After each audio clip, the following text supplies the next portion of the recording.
the fertility part because it's such a great Yes. topic at the moment. And I know so many since like COVID and everything like that, a lot of women are, having babies and wanting to fall pregnant. And it breaks my heart knowing that there's so many women out there that are struggling with reproductive issues and Mhm. yeah, they're kind of feeling a little bit of hopelessness because they're not sure how to, really nourish themselves. And I think so many women Mhm. like ourselves, we do love working and we love what we do. So it doesn't feel like Yeah.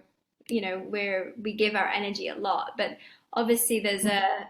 a balance between give and take. Maybe you can share a little bit about the approaches to Ayurvedic Mhm. conception and how you've kind of Yeah. helped clients transition through Mhm. that process.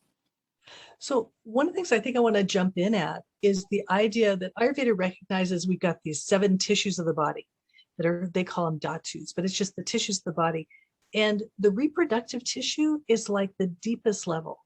Mm. So if we are not really taking care of our body through the all these seven levels, the plasma, the lymph, the blood, the muscle, the fat, the bone, the nerve, then we're not going to have good quality reproductive tissue. And one of the challenges we get to is I think our diet is kind of denatured. We don't have necessarily really great foods that are out there. I was reading something the other day where it said that the majority of food that teenagers are eating during the pandemic and the quarantine as they're at home is more junk food. Like 70% of their diet is um, pre-processed foods and not whole foods and things like Mhm. that. So when you say this line, you are what you eat, Ayurveda takes it very literally, that what you eat actually became these tissues that you're working with. And so one of the challenges we have is just modern society and the way that food is prepared, packaged, and served to us and sold to us. And are we really nourishing and nurturing ourselves on a deep, deep level so that this tissue that's buried down 7 layers deep is getting the most nutrition it possibly can? And then apart from diet, we've got our lifestyles. Mm. And what I think has been great about the pandemic is it's forced everybody to slow down and take a look at how they're living and make choices about how they want to spend their time. But so much of it is, we're going and we're doing and we've got all this energy pulling away from our core. But fertility is all about the strength and health of the core. And so if my energy is going out, out, out, where is that energy coming from? It's coming from the center, and I'm not going to have the vital reserves. Mm. Now, not to say it's hopeless, because I never think it's hopeless. I had my son when I was 43. The condition I talked about earlier had to do with fertility, and they told me, yeah, that ship had sailed. It wasn't going to happen. Wow. And and it was I believed it. I thought, okay, well, that's never going to happen. But when I just started, I didn't even cultivate fertility, but by just simply incorporating Ayurvedic principles, and I tended to improve my body all the way down to the core. Mm. And then I became pregnant at 42. My son was born when I was 43, and in one of those geriatric pregnancies. So it's like it was just such a fascinating thing to look at, that even if you're not focused on fertility, eating good, healthy foods, engaging in a lifestyle that includes stress reduction, that includes self care, that includes that time. I'm always doing this energetic, like I'm pushing my hands away from my body. So I'm always taking care of everybody, everybody, everybody. And then I have to remember I have to come back in. Now I'm bringing my hands back in to my center and just saying, okay, now I got to take care of myself. Mm. And if I don't take care of myself, I can't take care of everybody, everybody, everybody. And I think as women, we were trained pretty early on that we're supposed to take care of everybody and not and put ourselves last. Yeah. And I think it's really important for women to recognize that I have to take that time. And going to fertility, I want to talk a little bit about cleansing, if you don't mind, Yeah. because it struck me as really funny. This is not an Ayurvedic thing that I'm going to say next, but there's a book by a woman named Hulda Clark called The Cure for All Diseases. And in that book, she talks about cleansing. And she has this big caution, this big one page where she says, beware, beware, beware, you know, do not try to get pregnant during cleansing, because, or she was saying, be very careful, because as you start to cleanse, you start to free up your body, and your body does what it naturally does, which is procreate.